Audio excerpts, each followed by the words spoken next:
After years of separation, Jacob finally saw his son again. For over 20 years, Jacob believed his beloved son Joseph was dead. But now they stood face to face once again. The son Jacob thought he had lost forever was alive. What began as betrayal had become restoration. Jacob spent the final years of his life in Egypt, surrounded by the family God had preserved through Joseph. For 17 years, the family lived together in peace. But Jacob knew his time on earth was coming to an end.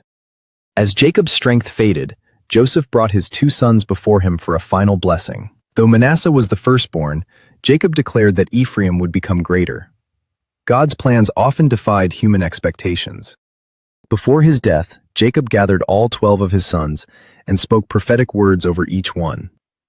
Then Jacob spoke words that would echo through history. Jacob declared that kings would come through Judah's line and that one day a ruler would arise to whom all nations would bow. Though Jacob could not see the future, God revealed that his greatest promise would come through Judah's descendants. Having finished blessing his sons, Jacob prepared to leave this world.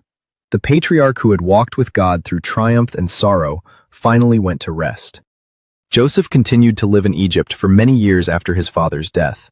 Though Joseph had achieved great power, his trust remained in God's promises, not in Egypt's riches.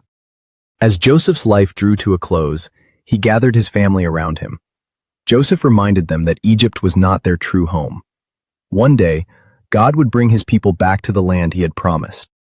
Then Joseph made them swear an oath, "When God comes to help you, carry my bones with you." Joseph died at the age of 110, but his story did not end there. For centuries, Joseph's final words remained a reminder that God's promises never fail.